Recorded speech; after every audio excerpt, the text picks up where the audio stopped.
If you're on the Trading212 app as often as I am, you may have noticed that there is a whole new dedicated menu somewhere along on the button section at the bottom. So in this video, I'm going to be exploring this new menu and what it actually all means. If you would like to sign up to Trading212 and get a free share, use the link in the description down below, or if you've signed up to Trading212 quite recently, you can use my promo code, which is my name, JUBAIR, and you will receive a free share when you top up your account with just £1. So what actually happens when we press this button? So in fact, Trading212 has come up with a brand new feature, and now they are offering a debit card that has quite a few perks compared to debit cards that you might get from your bank, let's say something like a Barclays or Halifax. So as you can see, coming in March 2024, Trading212 has now opened a debit card from MasterCard, and I'm going to go through what kind of features this card has and if it's right for you as an investor or from someone who's trying to improve their personal finance standing. So what this card does is that, first of all, it gives you 5% as an annual rate of return, so an APY. So a lot of people ask me, hey Jubair, do I get 5% daily? And that's never going to happen. If you did get 5% per day, you'd become a millionaire so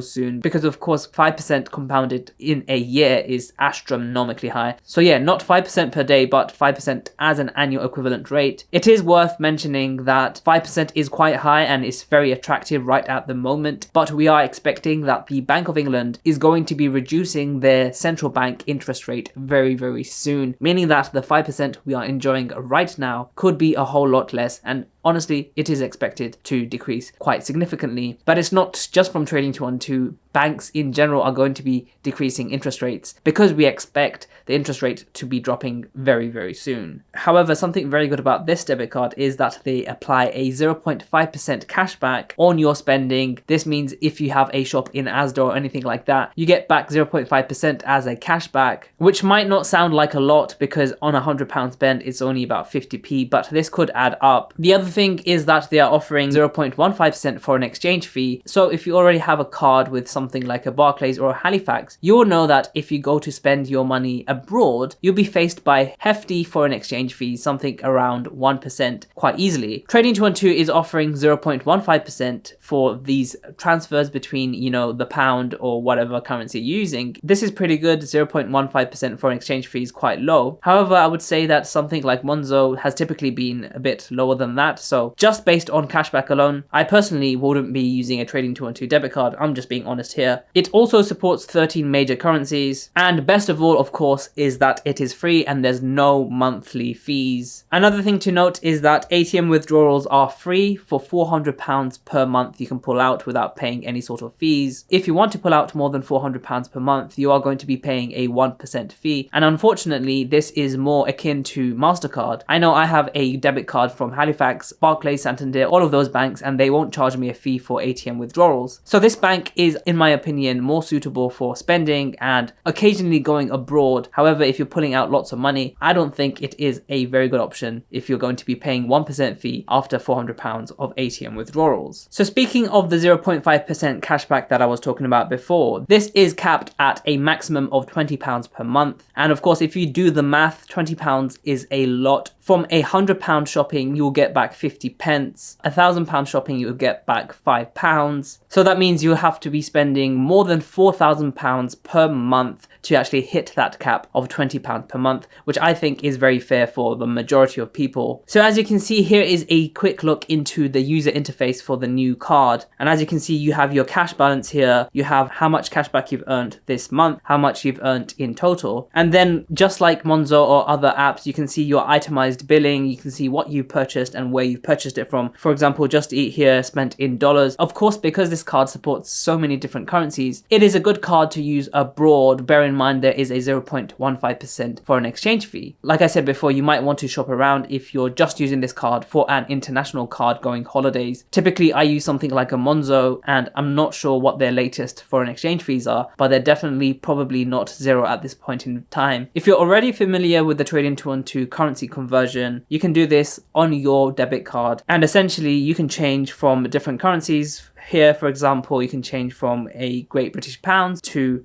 the United States dollars quite easily. So what are my actual thoughts on the Trading212 debit card? Who do I think it's right for, and would I personally use it myself? So I think for a lot of people, who are already baked into the Trading 212 ecosystem. Now, because they have the Trading 212 Invest account, they have the Trading 212 ISA, they also have daily cashback, up to 5%. That kind of acts like a cash ISA for those who are on a stocks and shares ISA, or even outside the ISA. 5% is actually really good, and most banks don't actually give that rate that you can instantly withdraw from. I think that Trading 212 has built a great ecosystem, and for those people, who use Trading 212 a lot and don't have a debit card that gives them actual rewards, for example, this gives you 0.5% cashback, which is actually really, really good. I think it could be a decent option. I like the fact that there are very low fees when converting currency. This is especially useful if you order something, for example, from Amazon Europe. For example, sometimes I see lots of deals on Amazon Italy. You can use this card and only pay 0.15%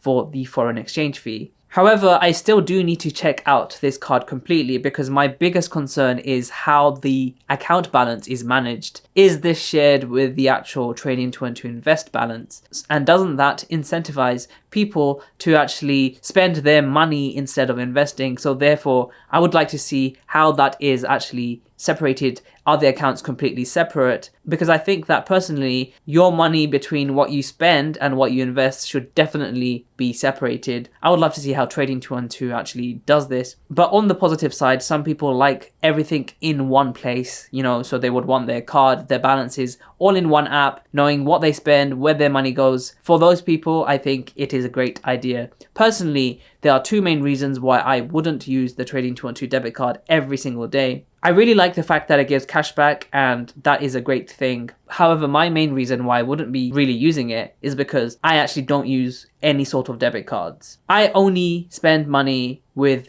credit cards, so I have an American Express, and then I have a Tesco Bank card, which is based on MasterCard too. All my expenses that I can do go through these, because credit cards are by far more secure than using any sort of debit card. There are so many more protection layers on a credit card. If for some reason a transaction goes wrong or a retailer is not cooperating, you can contact your credit card company and they will sort it all out. On a debit card, these sort of protections don't really exist, because I know this from experience. And the other thing is that, of course, credit cards do give certain rewards. For example, on my American Express Platinum Everyday card, I'm getting 0.5% cashback, which is the same as Trading 212. However, there's no cap, and if you spend more than £10,000 a year, that cashback goes up to 1%. The other reason why I wouldn't use it is because I want all the money in my Trading 212 account to be invested at any given time. And I don't want there to be another layer of, I could quickly move some money from my invest account to my debit account, and maybe there'll be some extra spending there. But all in all, I think this could be a great option for a lot of you. From what I see from the card, it looks really good, and I think this could be a popular option for a lot of people. And I'm glad that Trading 212